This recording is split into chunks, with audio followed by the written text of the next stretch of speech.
It's a dangerous job, but somebody has to do it because the reward is sweet, briny, and succulent. And of course, I'm talking about oysters and oyster shucking. And sitting with me is champion shucker Isabella Macbeth, better known as the Holy City Oyster Maven. Great to have you. Thank you for having me here today. Congratulations. Thank you. You've got a medal, an award, diplomas. Want to get to all of that. But first and foremost, being the Holy City Oyster Maven, what does that mean to the rest of us as I talk to you as the Maven? Yeah, as being the Holy City Oyster Maven, it's a Maven's job to help educate, and bring people up to speed wherever they might be along their journey, so we can all be experts when we go to sit down at a raw bar. Maybe we're just walking along the coastline and we pick up a shell and want to know more about it.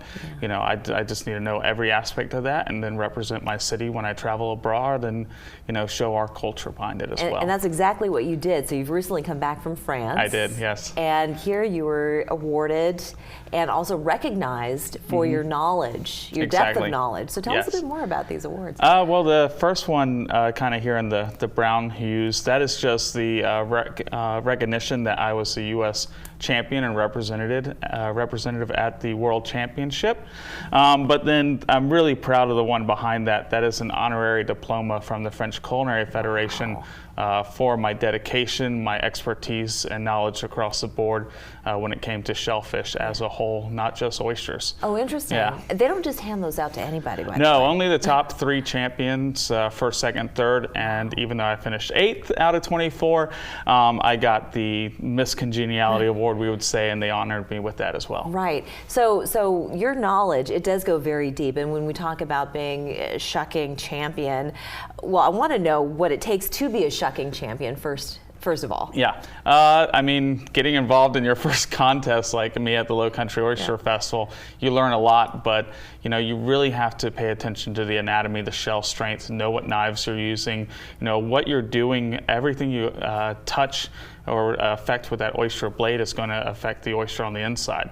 So, understanding the whole kind of creature is the best way to be a champion. Is there a wrong way and a right way to do it? I've seen some ways I probably wouldn't say were great, but really there's probably no wrong way. Do you go from the front or the back? The Chesapeake Bay loves to go through the front or the bill.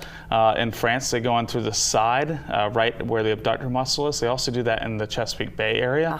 But me being a southern shucker, our culture is to go through the hinge. Oh, the hinge. Yeah, okay. So we use the back of the oyster and pop that hinge. It's like the keystone in an arch. Once you pull that open, everything else just kind of tumbles apart. So. And the beauty of a display of shucked oysters, it's not easily had. It takes a lot of work and strength to do it. And so where does that process begin? So you shuck the oyster, and what are you trying to preserve exactly?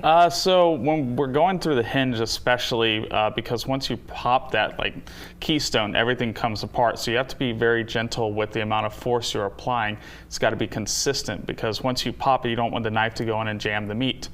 You want to have it pop, and then without touching the meat, bring your blade up, run it across the top, slicing the meat off the top shell at the abductor muscle like a surgeon would be in precision. It's very much like surgery, isn't it? And then you want to make sure there's no grit, grind, shell, mud inside, and then cut it off the bottom so it'll slide right out perfectly for you sitting at a table. And preserving that liquor, as they call it. Yes, you don't want to dump that liquor out. No, that's why I love raw oysters, because you lose all that with steamed oysters. And that's half the fun, I think, is the brininess, because you're tasting essentially the ocean from where it came. Yes, some people would say that liquor inside is not the true liquor, that's just trapped water.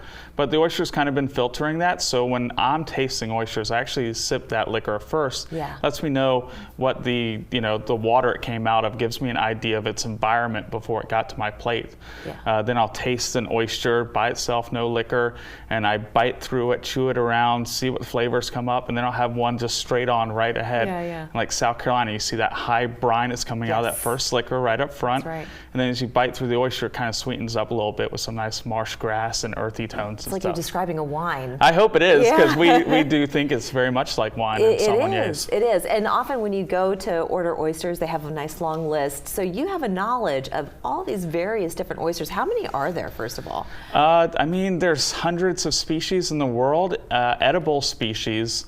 is what we probably care about. In North America, we have 5 edible species, and only 2 of them are native.